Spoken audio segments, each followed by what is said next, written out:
Hello সবাইকে, welcome to Opus Galaxy, welcome to my little corner. শ্রাবণের শেষ সোমবার চলে গিয়ে ভাদ্র সোমবার চলে এলো, কিন্তু আমার জীবনের এই ল্যাদ নামক বিষয়টাকে আমি পিছনে ফেলে এগোতেই পারছি না। আজ রবিবার আর আমি যাচ্ছি নবদ্বীপ। অনেকে হয়তো জানেন আর অনেকে হয়তো জানেন না, এই শ্রাবণ মাসে যেমন হুগলির তারকেশ্বরে মানুষ বাবার দর্শনে যান, সেরকম আমরা নদিয়াবাসীরাও শ্রাবণের শেষ সোমবারটা আমাদের শিবনিবাসের জন্য রাখার চেষ্টা করি। যদিও আমি প্রথমবার হেঁটে নবদ্বীপ থেকে মাঝদিয়া যাব ঠিক করেছি, তবে আমার সঙ্গে আজ যারা আছেন তারা অনেকেই বহুবার পায়ে হেঁটে গেছেন। এখানে একজন বাদে বাকি সবাইকেই আমি প্রথমবার দেখছি। আর যারা এই যাত্রা করেছেন তারা তো জানেনই দিন শেষে কতটা ক্লান্ত লাগে, তাই অনেক কিছুই আমি প্রত্যক্ষ করলেও ফ্রেমে নিতে পারিনি।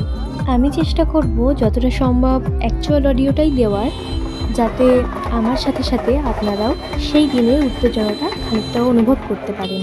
আজ নবদ্বীপ ঘাটের রাস্তায় এতটাই ভক্ত সমাগম ছিল, যে কারণে আমাদের গাড়িগুলোকে ঘুরিয়ে ঘাটের রাস্তা থেকে সেতুর রাস্তা ধরিয়ে দেওয়া হয়েছে। হ্যাঁ, ঠিক এভাবেই আমরা মহাদেবের নাম নিতে নিতে নবদ্বীপের গৌরাঙ্গ সেতুতে এসে পৌঁছেছিলাম। গঙ্গায় এবার প্রচুর জল বেড়েছে, আর সেই নিয়ে কথা বলতে বলতেই আমরা ঢুকে গেলাম মণিপুর ঘাটের রাস্তায়। আশা করছি আমি ঘাটের নামটা ঠিকই বলছি। যাই হোক, আসলে রানীঘাট বা বড়াল ঘাটের অতিরিক্ত ভিড়টা আমরা একটু অ্যাভয়েড করতেই চেয়েছিলাম, তাই এই ঘাটে আসা। এখানে এসে সবাই টুকিটাকি প্রয়োজনীয় জিনিসপত্রগুলো কিনে আমরা স্নানে নামি।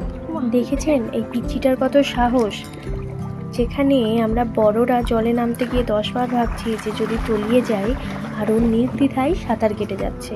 এরপর একে একে আমরা স্নানে নামি এবং নিজেদের স্নানটাও কমপ্লিট করে নিই।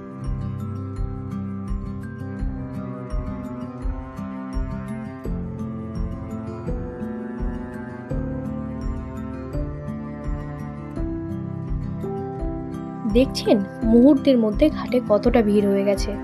আমি প্রথমেই বলেছিলাম একজন বাদে এখানে সবাই আমার কাছে নতুন, তাই প্রথম দিকে খানিকটা অপ্রস্তুতি লাগছিল, কারণ ভিডিও শ্যুট করা অ্যান্ড অল সবাই এগুলো তো পছন্দ করে না। তবে সময়ের সাথে সাথে সবটা স্বাভাবিক হয়ে গেছিল, আর ততক্ষণে আমি সবার থেকে আলাদাও হয়ে গেছিলাম। পরে যদিও দেখা হয়েছিল, তবে তখন আর আমি কোনো ভিডিও করিনি। এইভাবে একে একে কালেক্টারি, সন্ধেমাঠপাড়া বা বলা চলে কৃষ্ণনগর পেরিয়ে আমরা একটু একটু করে এগিয়ে যাচ্ছিলাম মাঝদিয়ার দিকে। আর আজ রাস্তায় যত মানুষ দেখছেন, আজ প্রায় সবারই গন্তব্য একই জায়গা। তবে আজ সূর্যি মামা বেজায় রেগেছিলেন, তাই দুপা হাঁটলে আমাদেরকে 10 মিনিট করে রেস্ট নিতে হচ্ছিল। কুলগাছে মোড় পেরিয়ে আমার আর চলার ক্ষমতা ছিল না। মাথার উপর সূর্যি মামার তাপ আর পায়ের তলায় কুচো খোয়া আমাকে পুরো নড়বড়ে করে ছেড়েছিল। তাই আমি সেখান থেকে একটা চলতি গাড়িতে উঠে পড়ি। বলেছিলাম দাদা যত দূর যাবে আমাকে সেখানেই নামিয়ে দিও। এভাবেই আমি সাগদা মোড় পৌঁছাই, আর সেখানে পৌঁছে জানতে পারি আর কোনো গাড়ি চলবে না।